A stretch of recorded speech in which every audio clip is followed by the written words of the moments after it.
Olá, bem-vindos ao podcast O Mundo a Seus Pés, um programa quinzenal da secção internacional do Expresso, que esta segunda-feira, 28 de novembro de 2022, se volta para Oriente.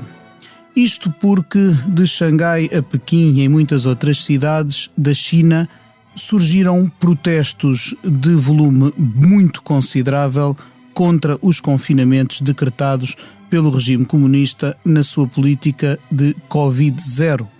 que leva a que, de cada vez que surge um caso, haja logo duríssimos confinamentos e restrições à circulação. Estes protestos, que durante o fim de semana cresceram bastante,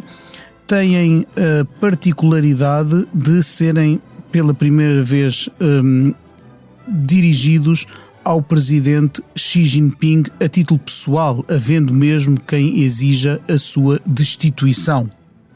Por outro lado, acontecem cerca de um mês após um congresso do Partido Comunista Chinês que correspondeu a uma entronização do presidente, reeleito para um inédito terceiro mandato e proclamado como líder todo-poderoso de um dos países mais potentes do mundo. Para perceber o que está em causa, estão comigo neste episódio o António Caeiro, que foi durante muitos anos correspondente da agência Luz em Pequim e que é um colaborador regular do Expresso. Olá, António. Olá. Está também comigo a Ana França, minha camarada da secção internacional. Olá, Ana. Olá. Eu sou o Pedro Cordeiro, editor da secção, que vou moderar a conversa, cuja edição técnica fica a cargo do João Luís Amorim. Leia o Expresso em primeira mão, onde quer que esteja. Assine o Expresso Digital e tenha acesso a todos os conteúdos exclusivos e leitura antecipada do semanário às 23 horas de quinta-feira. Apenas 1,35€ por semana, durante 2 anos. Todas as vantagens em expresso.pt/assinatura digital. Expresso. Liberdade para pensar. António, antes de mais vou começar por dar-te a árdua tarefa de nos explicares e aos nossos caros ouvintes o que é que se está a passar na China. Bem, o que se está a passar já foi considerado e está a ser considerado um dos maiores desafios à liderança chinesa desde há muito tempo.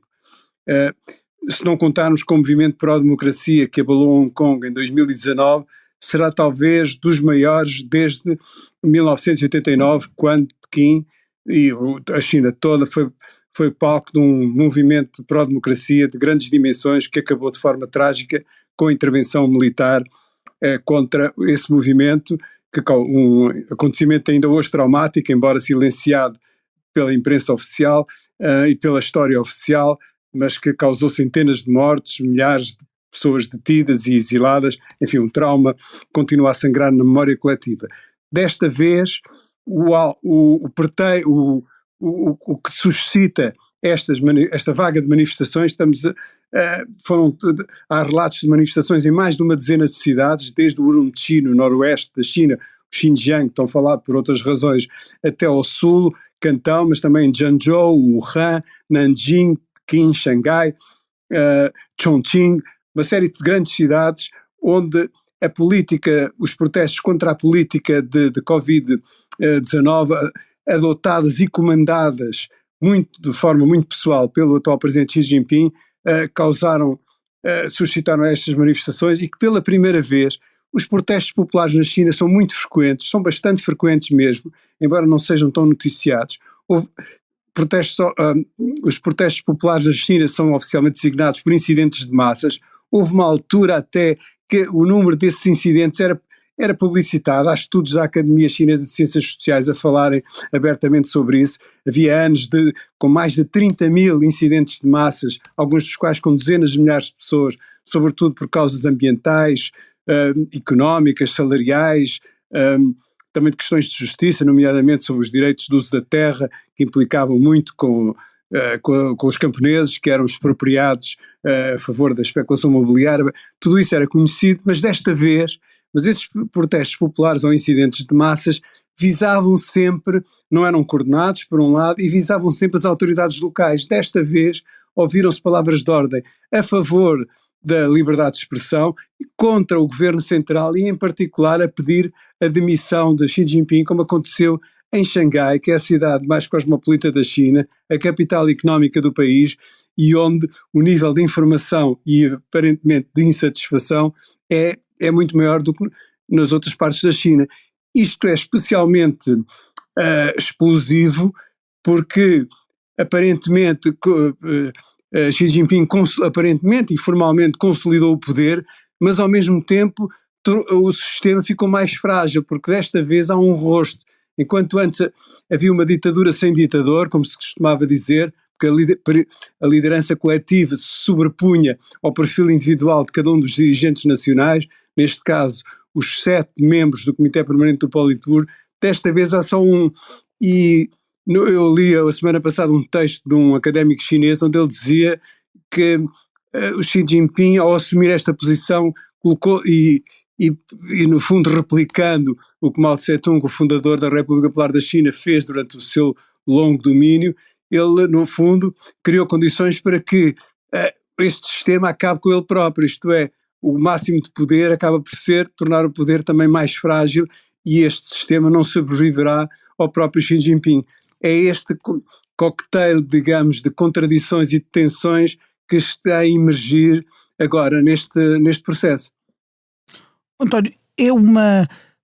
incapacidade de leitura política? Como é que se explica que um dirigente que com mão de ferro domina o país há 10 anos e que já mostrou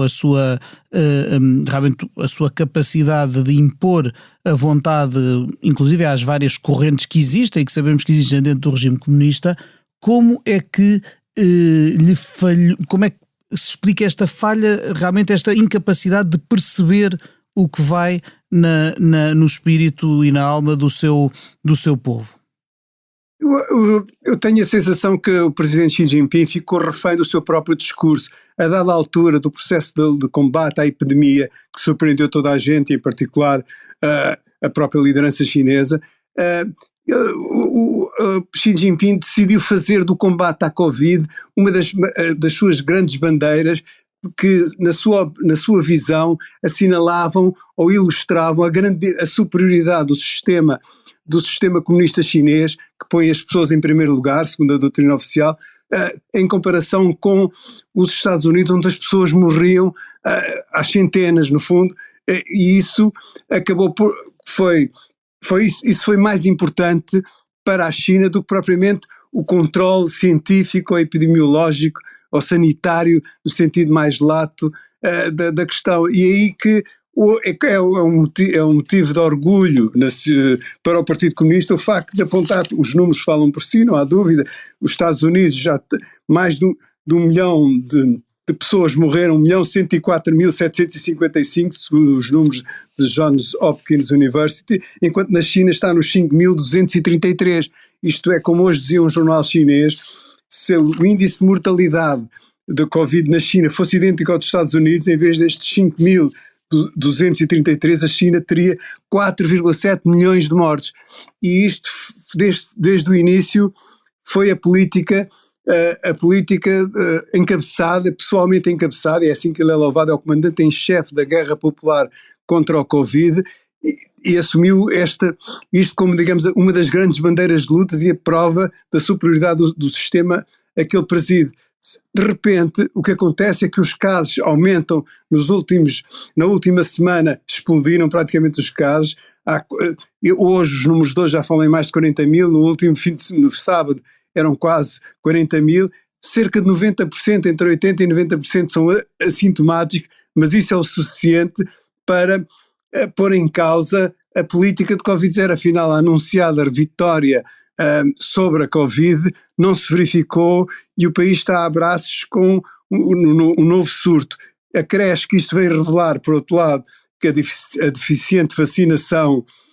em curso feita na China, cerca de 1/3 das pessoas com mais de 60 anos só têm 2 doses, o que é considerado muito pouco, e este 1/3 significa 90 milhões de pessoas, cerca de 90 milhões de pessoas, portanto é muita gente. As estruturas de saúde são reconhecidamente insuficientes e, portanto, a política é conter ao mínimo ao mínimo sinal, seja mesmo assintomático, obriga logo a um grande confinamento. Por outro lado,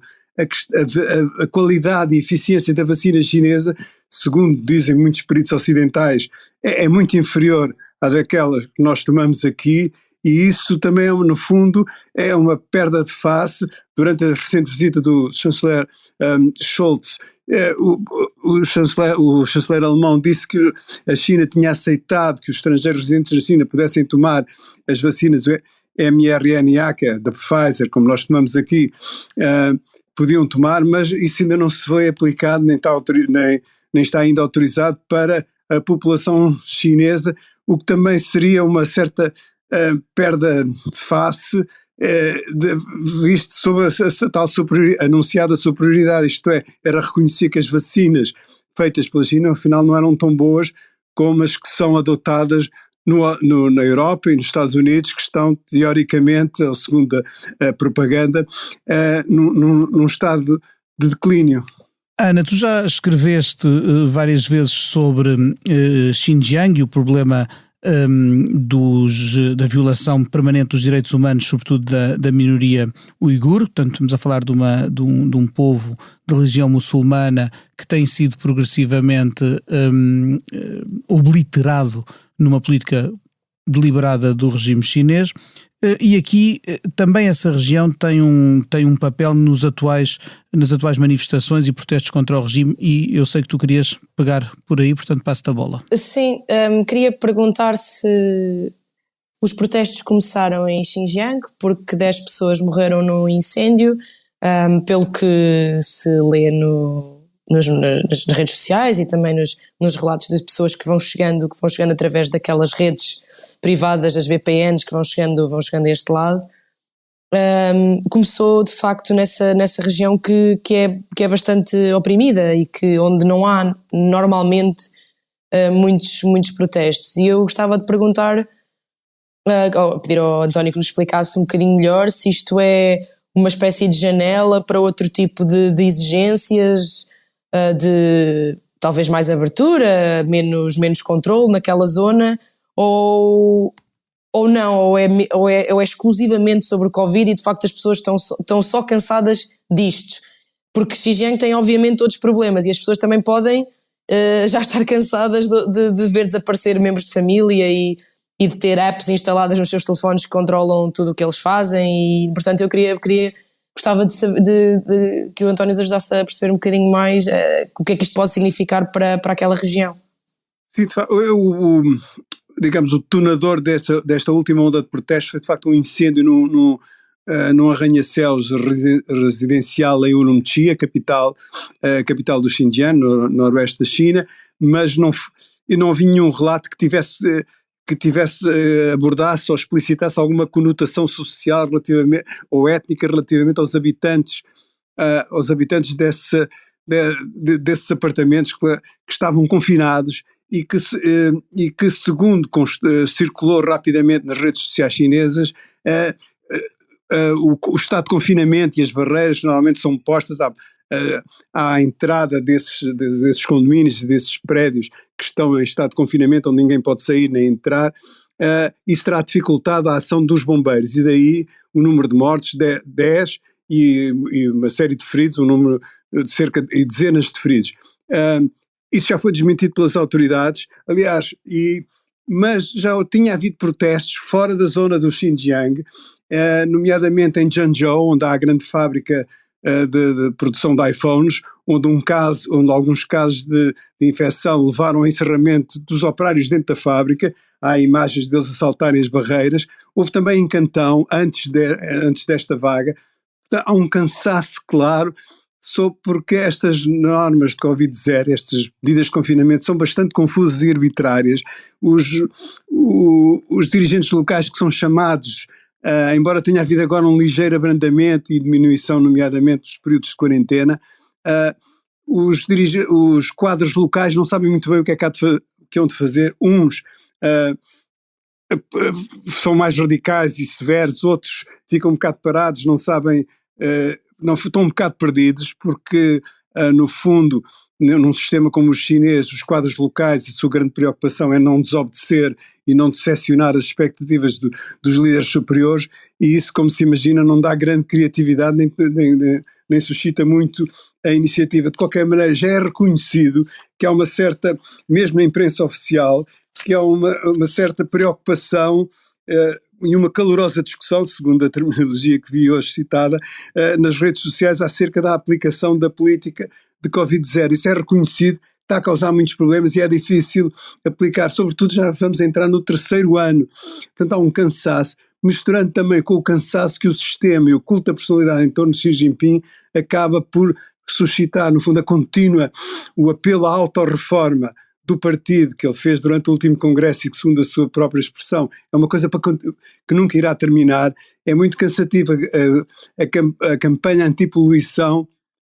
a campanha anticorrupção também não se sabe bem, até tem a ver também com o grau e o nível de fidelidade e de obediência e de lealdade em relação à liderança de Xi Jinping. Há, portanto, um crescente mal-estar na sociedade chinesa em relação à atual situação. E como o presidente Mao costumava dizer, e cito o presidente Mao porque ele é assumidamente um dos ídolos do atual presidente Xi Jinping, uma pequena faúlha pode pegar fogo à pradaria. António, eu gostava de te perguntar também,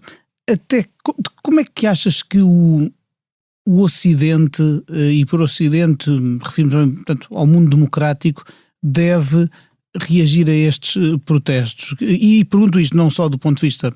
da defesa do que são os valores da liberdade de expressão, da liberdade de circulação, da liberdade de manifestação, mas também, obviamente, tendo em conta de uma forma um bocadinho mais pragmática ou cínica, se quisermos, o contexto de concorrência estratégica que há entre um Ocidente encabeçado pelos Estados Unidos e uma China ascendente e que quer disputar a primazia no palco mundial e na influência geopolítica com Washington.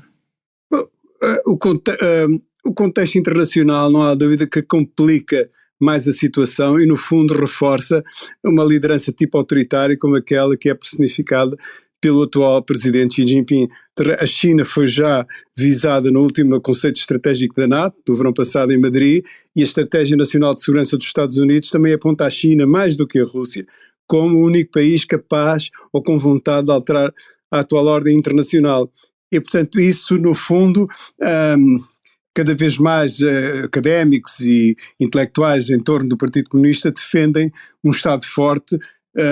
que é porque os Estados soberanos têm que ser fortes para ser soberanos, começa logo por aí, e depois um Estado forte pede, por definição, um líder forte, e Xi Jinping parece estar bem calhado, ou esforça-se por isso, para esse papel. De qualquer maneira, a situação é também muito contraditória, porque hoje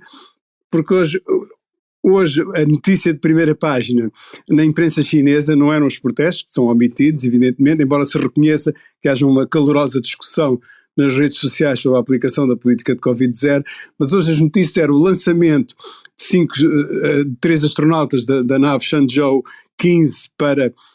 ultimar a montagem da Estação Espacial Chinesa, que está em curso e que deverá estar pronta este ano e que tem um nome sempre muito poético chamado Tiangong, que é o Palácio Celestial, e por outro lado o resultado das eleições locais em Taiwan que houve no sábado e que foram a maior derrota do partido da Presidente Tsai, do DPP, Partido Democrático Progressista, pró-independência, segundo a terminologia de Pequim, que perdeu as eleições de uma maneira muito acentuada. O partido Kuomintang, o Partido Nacionalista, ganhou 15 dos 22 lugares em disputa, 13 dos 22 lugares em disputa, e simbolicamente o novo presidente da Câmara de Taipei, que é a ilha de Taiwan, é um bisneto de Chiang Kai-shek. Isso é altamente simbólico, porque Chiang Kai-shek foi presidente da República da China e foi um homem que sempre se opôs à ideia da independência de Taiwan. E durante o seu longo reinado, ele morreu em 75, um ano antes de Mao, vigorou em Taiwan a lei marcial, é a mais longa lei marcial da história que se conhece. Viveu décadas sob o regime de lei marcial, mas para ele também só havia uma China e Taiwan é uma parte da China, e essa corrente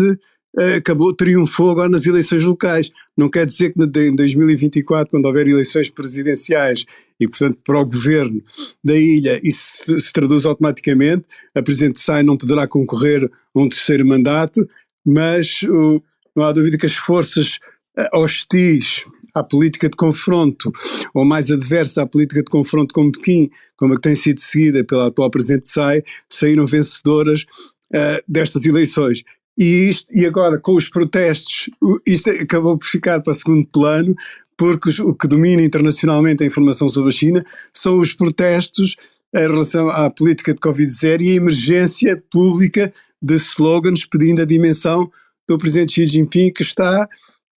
aparentemente no auge do seu poder, mas que no fundo é ele que ganha tudo, mas também pode perder tudo. Tu achas que o de fora, as reações que surjam de fora, o alento que possa ser dado de fora aos manifestantes, ou as críticas que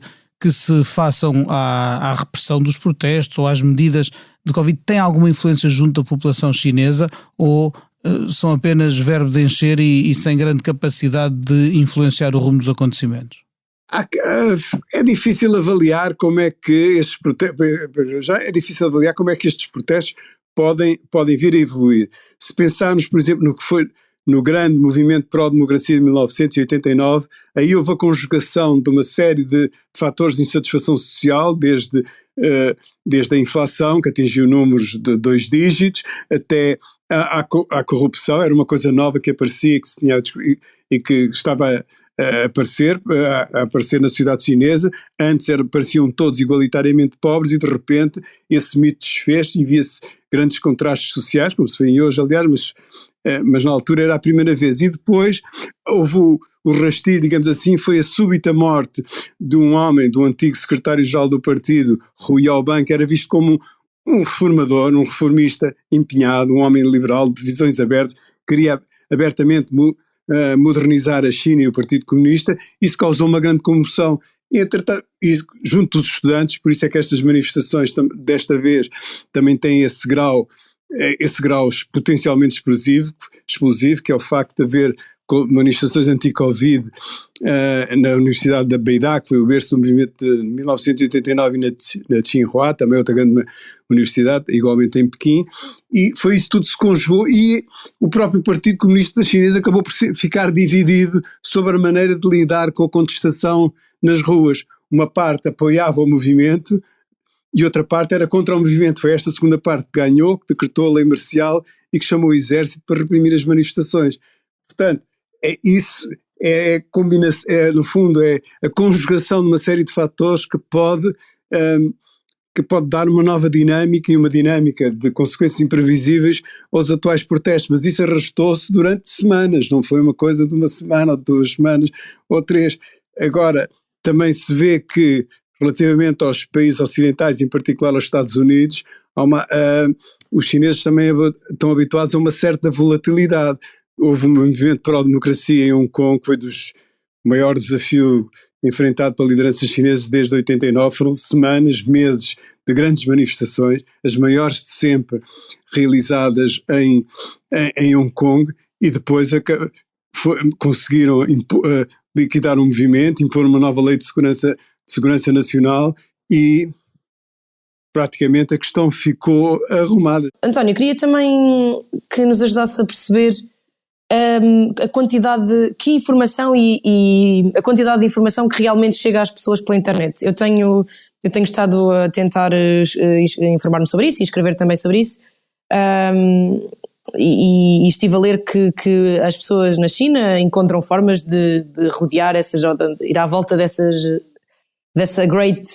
firewall, como lhe chamam, não é? A grande muralha de censura na internet. Mas parece-me que as pessoas continuam a partilhar conteúdo usando eufemismos, códigos,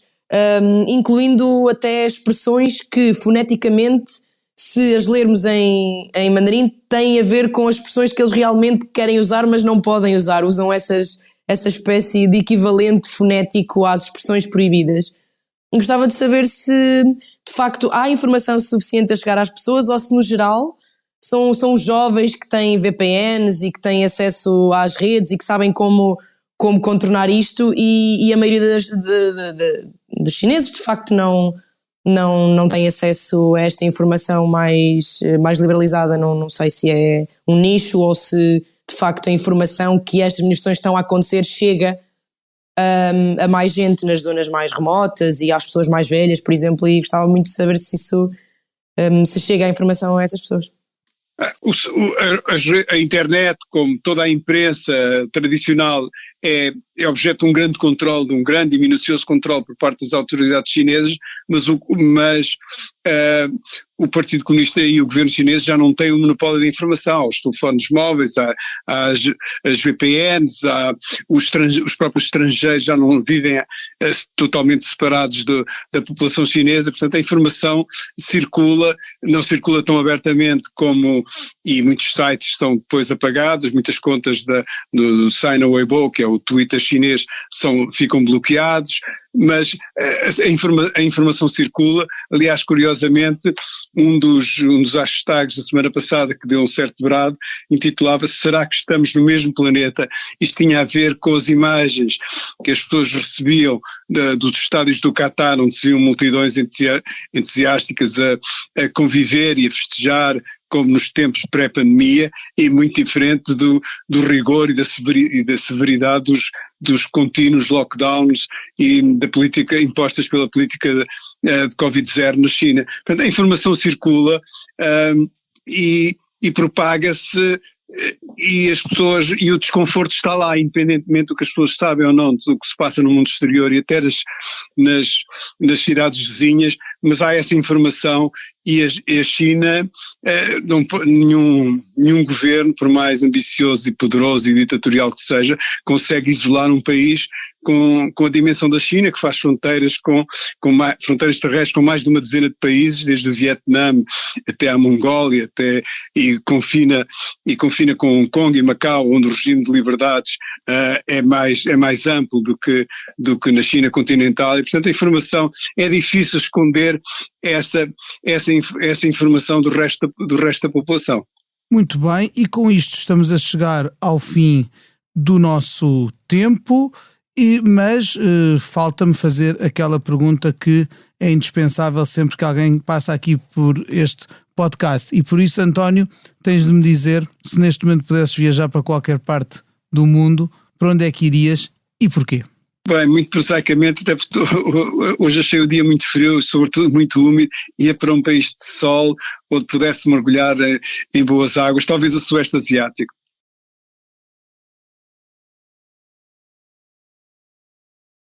Obrigado, António. Ana, qual seria o teu destino se te deixassem agora viajar para onde tu quisesses? Gostava de voltar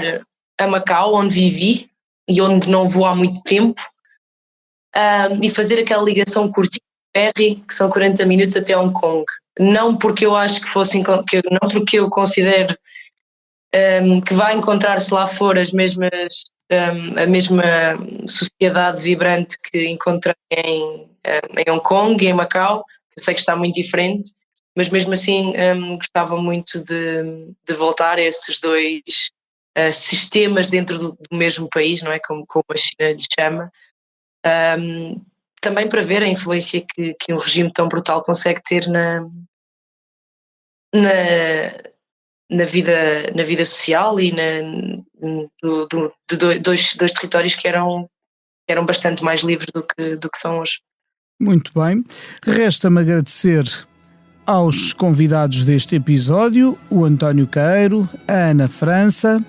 ao João Luís Amorim pela sonoplastia deste podcast e, sobretudo, a si que esteve desse lado a ouvir-nos. O Mundo a Seus Pés volta daqui a 2 semanas com outros assuntos, outros convidados.